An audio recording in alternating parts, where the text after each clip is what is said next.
before I begin, I have a scripture too. So Psalm 40, verses 2-3 says, "He also brought me up out of a horrible pit, out of the miry clay, and he set my feet upon a rock and established my steps.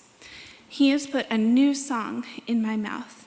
Praise to our God. Many will see it and fear and will trust."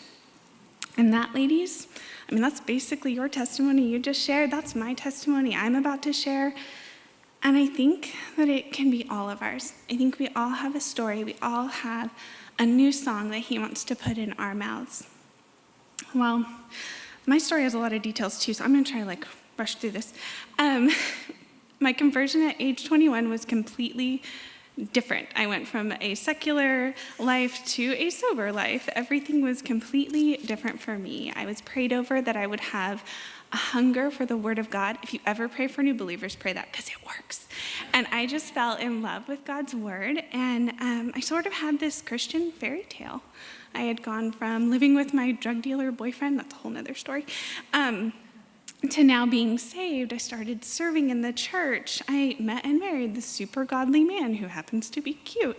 And we had 2 kids, and one is a boy and one is a girl. And we even got an outside cat because my husband doesn't like pets. But anyway, it was kind of like this beautiful, perfect little story. And I used to look at my life and say, God does marvelous works. But he wasn't done doing marvelous works.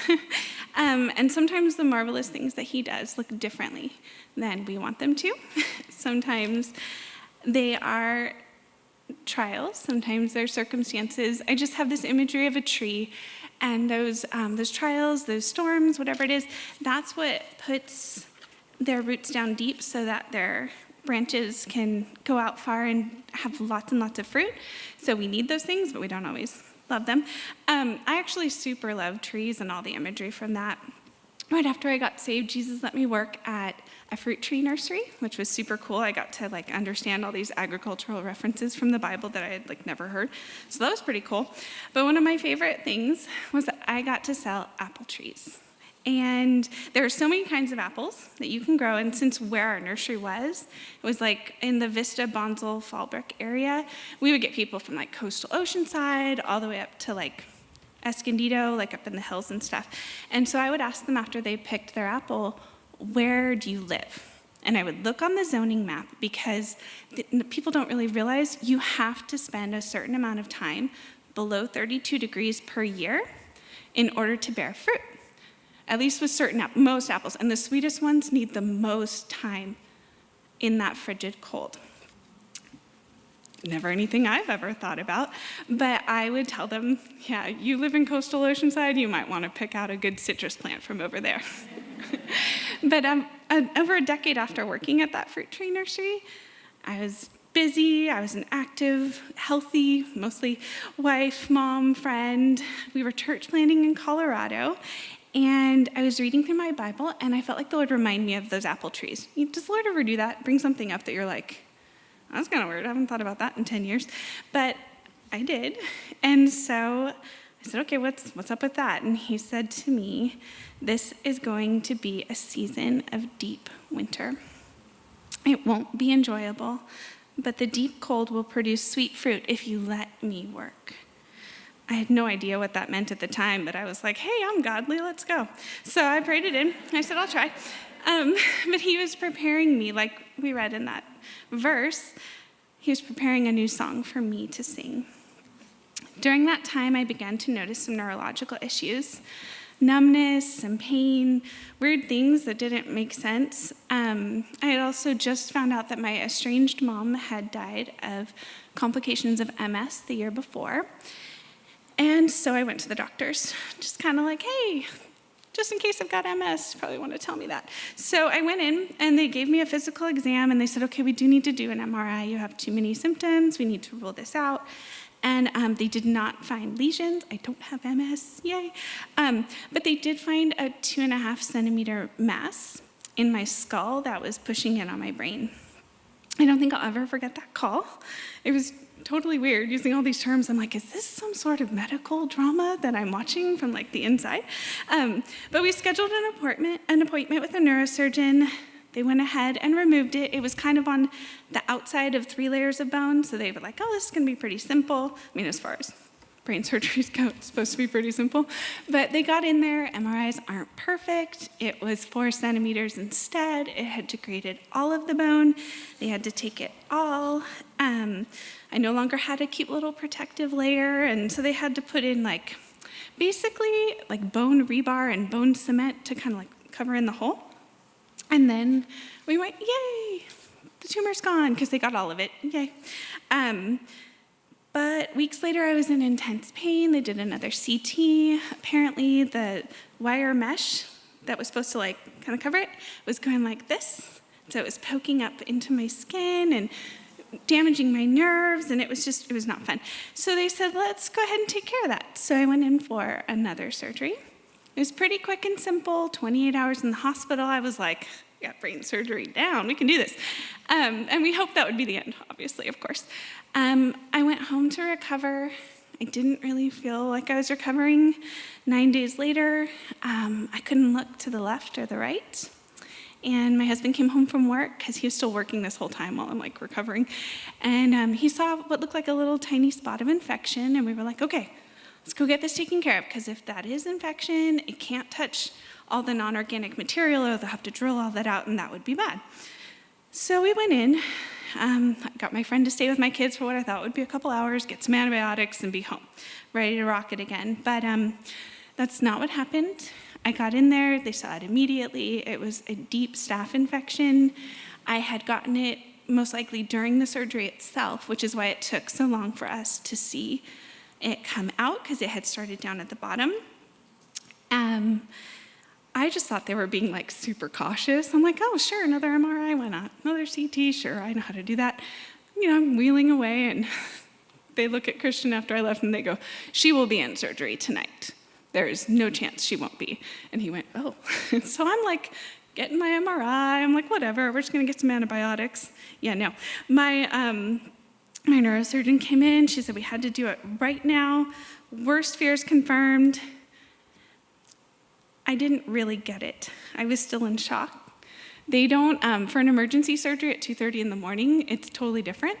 You don't get magically lightly put out in this room, and then you magically wake up over here in this one. It's I'm wheeling down the hall going, oh, I didn't know this is what the surgery room looked like. Those tables are bigger than I thought. Are they going to forget to put me out? I was really kind of freaking out. But they didn't forget, so don't worry. I slept through the next few hours without knowing they were fighting for my life. But Christian knew, my husband. He sat in an empty waiting room, crying and praying and crying and praying. And the only person he saw, because it's 3 o'clock in the morning, 4 o'clock in the morning at this point, was the janitor who came in, and actually he scared the janitor because they didn't know he was in there. But it just felt like the Twilight Zone in there. Got me out of there, and they said there's no good reason why, but the infection has stayed out of her brain. They said there is no reason, but we know the reason, right, ladies? The Lord said here and no farther. And they mentioned as an aside that they had to pressure wash my brain. That's always fun, to ensure that the staph would be completely cleared away, and that they had to remove quite a bit of my neck tissue. It was just too far infected. They had to remove it. So I have I got a neat little, well, you can't, oh, did you see? Oh, sorry, that's grody. But I no longer have that bit of my neck. I spent days in the ICU. I was given a helmet to cover my head because I had a hole in my skull. The surgery had to leave that hole because they couldn't introduce non-organic material until I had spent enough time on the antibiotics and got cleared from infectious disease. They said it was, at this point, almost 5 centimeters. And they told me I could go blind if there was any pressure on the back of my head. Even to roll over and lay on my back for a moment could make me go blind. So, helmet it is. And for a month, I took the most horrible antibiotics that exist. They were so strong. We actually had trouble with our insurance, and so Christian was like, can I just buy 1 week's worth, and then we'll come back and get the rest? And they were like, they're $800 a pill. You probably want to call your insurance. He was like, yes, I do. So, but I was constantly sick from that. The pressure washing had given me a brain injury. Christian had to limit sounds and lights and number of people in a room, and I spent all of that time really confused because I don't know, it's hard to explain. But it's this blur of intense pain, but also beautiful people coming to my house, taking my kids to the zoo, cleaning my toilets, like basic needs that were just so precious to me. And I just remember feeling loved and taken care of. And after a month, they actually 3D printed, which I actually brought it, but I forgot to bring it up here. They've 3D printed my skull. They did like a CT of it so that they could make this perfect little piece, which Christian thought it was so cool because 3D printing, I mean, come on, it's really neat. And it looks like my wife's skull. So anyway, so then they scheduled me for a 4th surgery. Honestly, that 4th one was the most scary. No one knew better than me what to expect at this point. I had done it 3 times already. I knew experientially the danger of infection. I had never thought about infection before, but I knew it now. I knew the intense, excruciating pain that medicine just can't touch that would come when I woke up, and I was really prepared, so I was really terrified too. And I remember thinking, how about we don't? Like, could we skip this one? Like, it says optional somehow. I was super childlike. I don't know, blame it on the brain injury, but I was just like, how about we don't? And I literally sat there trying to figure out with God how to get out of it. But I felt him hedging me in. I had this image of all these verses people had given me or I had gotten or prayed over me or whatever it was. And they were like, the shepherd had sent out his little sheepdogs, and I just had this imagery of those sheepdogs keeping the sheep from the edge of the cliff. And I wanted the cliff of despair, and I wanted the wilderness of self-pity. And his word was like, sorry, not gonna let you go there. His word trapped me in this beautiful way that I don't know if I'm explaining it well enough, but I had to keep going, basically. He wouldn't let me not. And all I remember about those days after the 4th surgery is love. I remember not being able to speak because words didn't make sense. And people would smile and help me out to the chair in the backyard and give me a cup of coffee because I love coffee. And just sit there with me. I didn't have to speak. Or they would come by, all these sweet 2 different ladies in our church had newborn babies, and they would come over and put their babies to sleep and hand them to me. And then they would go and clean my toilets or cook food for my kids, and I got to hold their babies. And it was the most precious thing in the world. And I know that was part of my medicine.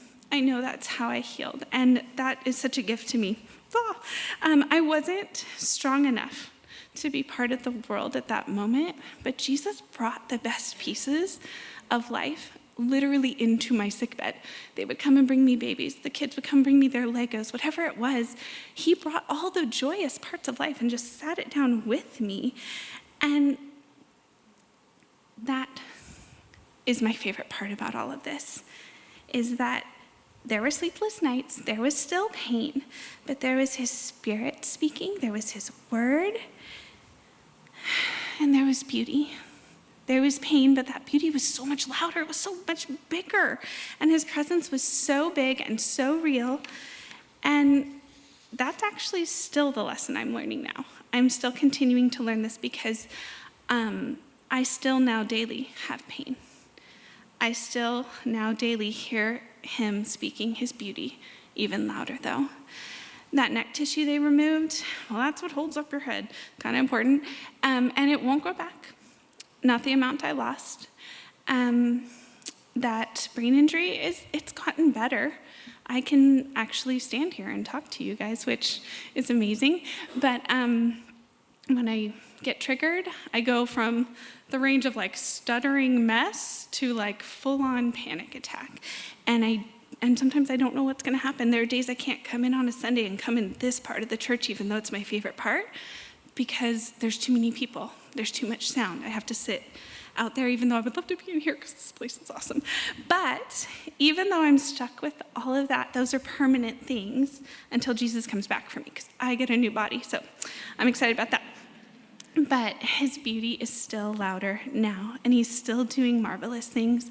And now he's using my pain.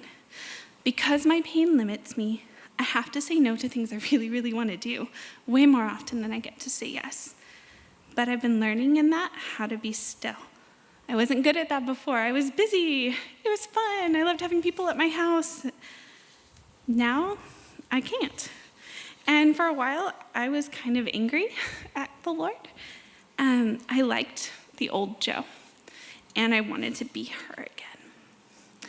I mean, I was thankful for all the good stuff he did, and he did do a lot of things. I just wished he could have done them another way. I was like, can't you do this another way?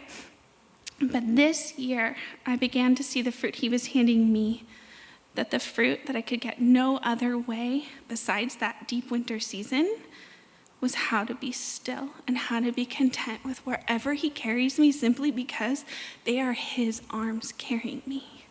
And to lay my head like a little girl on her daddy's shoulder, just happy to be there. I began to think this year, what if I'm more useful now as a means of prayer and love for the people I wish I could be making dinner for or watching their kids? What if my ministry isn't less powerful now, but more?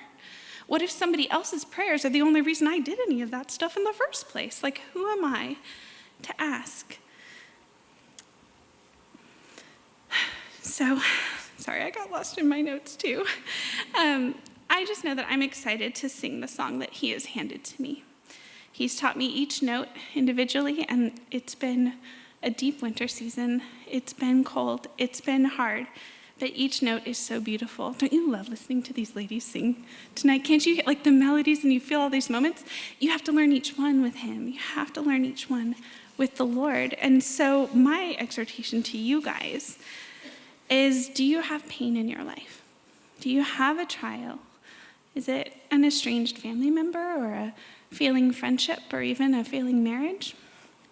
Do you have your own debilitating medical journey that could knock mine out of the water? Probably. Can I please just encourage you to stay in his word, dwell in his presence, and let him teach you your unique melody, your unique song. Only you can sing it. It will only sound good to his heart when you sing it. And I love the way that Psalm 40 ends.